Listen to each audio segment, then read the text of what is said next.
15 شعبان کی رات میں ہمارے ملکوں میں جو ہمارے عجمی ملک ہیں اس میں وہ کچھ ہو رہا ہے جو نہ میرے نبی نے کیا، نہ صحابہ نے کیا، نہ تابعین نے کیا۔ عجیب و غریب عبادات گھڑ لی ہیں، عجیب و غریب اس کے اعمال بنا لیے ہیں اپنی طرف سے، اور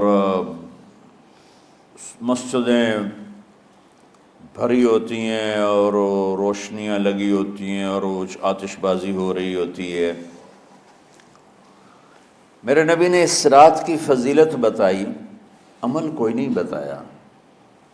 جیسے یہاں کوئی صلاۃ تسبیح کی جماعت کرا رہے ہوتے ہیں، کوئی اجتماعی تہجد پڑھ رہے ہوتے ہیں، کوئی دیگیں چڑھا رہے ہوتے ہیں، کوئی آتش بازی کر رہے ہوتے ہیں، تو وہ اس میں اتنا غلو ہو گیا ہے کہ یہ بھی ٹھیک نہیں۔ اور کچھ علماء نے اس کے رد میں اس کا اتنا انکار کیا ہے کہ اس رات کی کوئی فضیلت ہے ہی نہیں، یہ بھی ٹھیک نہیں۔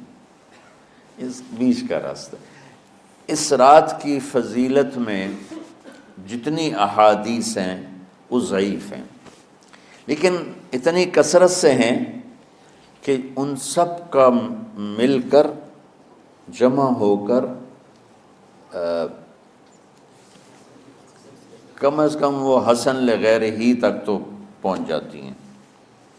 اور ابن عثیمین رحمۃ اللہ علیہ نے بھی یہ لکھا ہے کہ زیادہ سے زیادہ ان احادیث کے مجموعے سے، چونکہ اگرچہ ضعیف ہیں لیکن کافی زیادہ ہیں، تو وہ حسن لغیر ہی تک پہنچ جاتی ہیں۔ تو حسن لغیر ہی سے کوئی عمل ثابت نہیں ہوتا، عمل ثابت ہوتا ہے صحیح حدیث کے سے۔ ایک احادیث کی کثرت سے روایات، اور ایک امت کا عمل، کہ امت کا بہت بڑا طبقہ صدیوں سے اس رات کا اہتمام کر رہا ہے۔ لیکن کچھ عرصہ پہلے تک اہتمام تھا دن میں روزہ رکھنا، رات کو کوئی نوافل پڑھ لینا، کوئی دو چار زیادہ پڑھ لینا، لیکن اب یہ ڈھول تماشے جو اب شروع ہوا ہے اس کا تو کوئی وجود ہی کوئی نہیں ہے۔ تو اس رات کو اللہ تعالیٰ نے مبارک بنایا، اور حدیث پاک میں آتا ہے کہ اللہ تعالیٰ اس رات میں ساری دنیا کے لوگوں کی بخشش فرماتا ہے سوائے 5 آدمیوں کے۔ 5 کے سوا سب اہل ایمان کی بخشش ہو جاتی۔ مشرک، المشرک،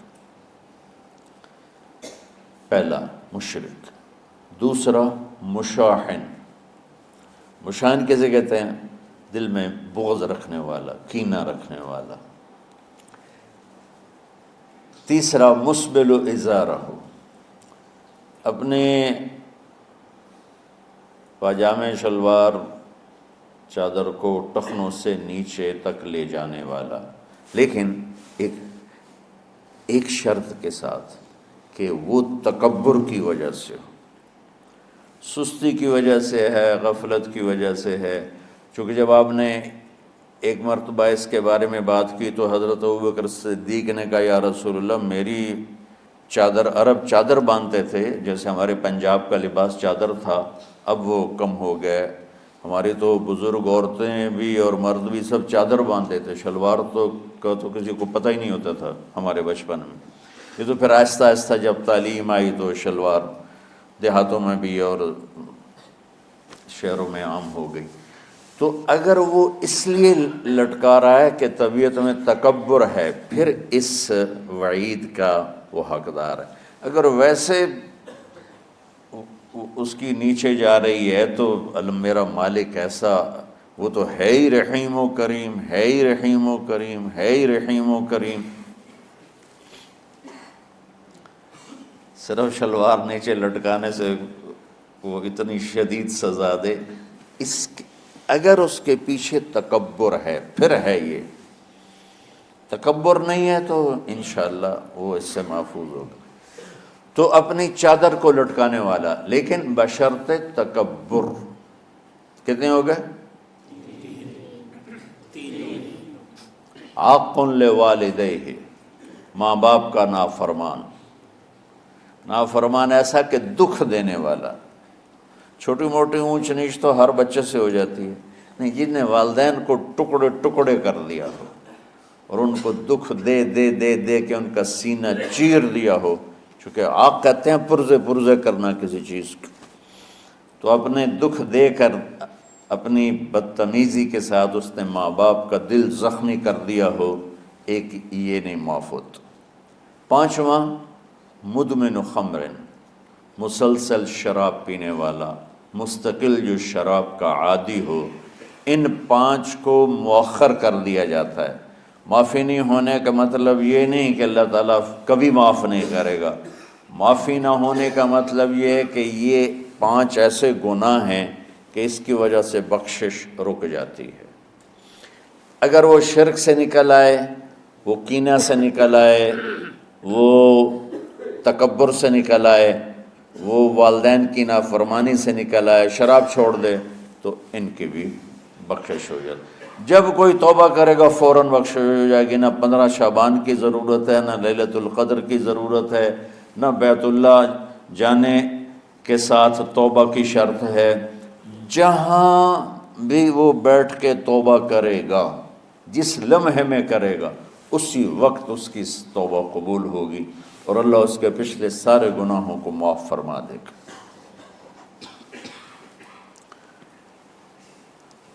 دن کا روزہ، رات کا قیام، زیادہ سے زیادہ قیام سے مراد نوافل ہیں، کوئی گھر میں پڑھ لے، کوئی مسجد میں پڑھ لے. نوافل، نفلی عبادات گھر میں ہی افضل ہوتی ہیں. میرے نبی سنتیں ہمیشہ گھر سے پڑھ کے آتے تھے. تہجد اپنے گھر میں پڑھتے تھے، مسجد میں نہیں پڑھتے تھے. سوائے اعتکاف کے آپ اپنے نوافل سنتیں سب گھر میں پڑھتے تھے اور مسجد میں صرف فرض آ کے ادا فرماتے تھے. اور اس کے بعد بیٹھنا ہوتا تھا تو بیٹھ جاتے تھے، اٹھنا ہوتا تھا تو اٹھ جاتے تھے. تو اعتدال اللہ کو ہر چیز میں پسند ہے. دنیا جو مختصر ہے اس میں کیسے پسند نہیں ہوگا؟ آخرت جیسے معاملے میں بھی اللہ ہم سے کہہ رہا ہے اعتدال، امتن وسطا. ایسے عیسائیوں کی طرح ترک دنیا بھی نہ کرو، یہودیوں کی طرح دنیا کے پیچھے نہ پڑ جاؤ. رزق کے حلال بھی کماؤ، اپنے بچوں کو بھی دیکھو، اپنے فرائض کو بھی دیکھو جو دنیاوی ہیں، اور اللہ سے بھی اپنا معاملہ ٹھیک کرو اور درست کرو. بعد کے زمانے میں صحابہ کے بعد سے ہی ایک انتہا پسندی امت میں آئی. ساری ساری رات جاگنا. فلاں بزرگ تھے، وہ رسے سے اپنے بالوں کو باندھ لیتے تھے کہ نماز پڑھتے پڑھتے جب نیند آئے اور جھٹکا لگے تو رسے سے بندھے ہوئے بالوں سے اس جھٹکے سے تکلیف ہو اور ان کی آنکھ کھل جائے اور پھر نفلوں میں شروع ہو جائے. ایک فلاں بزرگ تھے، وہ اپنے آنکھوں میں نمک کا سرما لگاتے تھے تاکہ آنکھیں جل جائیں، اس میں وہ جلن پیدا ہو جائے اور نیند اڑ جائے. یہ ایسے واقعات بھرے پڑے ہیں. فلاں بزرگ تھے، انہوں نے 30 سال عشاء کے وضو سے فجر کی نماز ادا کی. یہ اپنی جگہ پہ بزرگی ہے، لیکن یہ بھائیو یہ دین ہم پیش نہیں کر سکتے. فلاں بزرگ تھے، وہ 30 سال سے ستو کھا رہے تھے کہ روٹی کھانے اور ستو کھانے میں 70 دفعہ سبحان اللہ کا فرق پڑ جاتا ہے. تو روٹی کھائیں تو 70 دفعہ سبحان اللہ کم کہہ سکتے ہیں، اور ستو کھائیں تو 70 دفعہ سبحان اللہ زیادہ کہہ سکتے ہیں. تو لہٰذا ان کا مجھے تو 30 سال ہو گئے، میں تو ستو کھا رہا ہوں، میں تو روٹی نہیں کھا رہا. یہ دین نہیں ہے. یعنی یہ وہ دین نہیں جو ہم انسانیت کو پیش کر سکیں. یہ تو لوگوں کو دوڑانے والی بات، یہ راہبانیت کی شکل ہے. یہ وہ دین نہیں جو ہم لوگوں کو پیش کریں گے تو وہ کہیں گے واہ واہ واہ واہ کیا دین ہے بھائی، قبول کرو.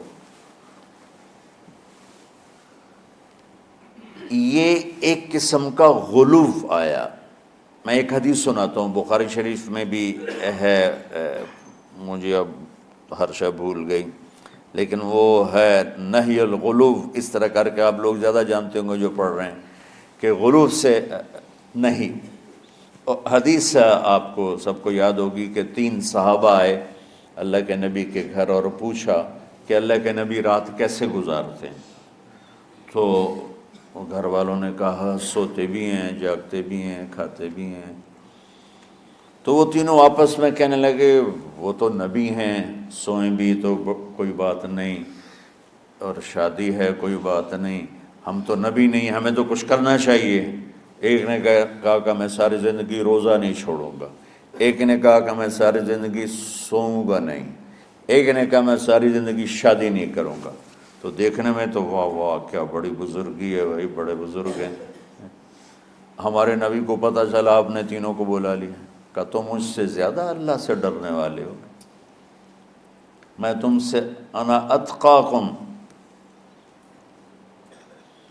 یا اخشاکم، الفاظ آپ لوگ کو زیادہ یاد ہوں گے لیکن مفہوم میں صحیح پیش کر رہا ہوں۔ آپ نے کہا میں تم سے زیادہ اللہ کو جانتا ہوں، تم سے زیادہ اللہ سے ڈرتا ہوں، میں سوتا بھی ہوں، میں کھاتا بھی ہوں، میں روزے بھی رکھتا ہوں، میں چھوڑ بھی دیتا ہوں، میری بیویاں بھی ہیں، میں اپنی بیویوں کے پاس بھی جاتا ہوں۔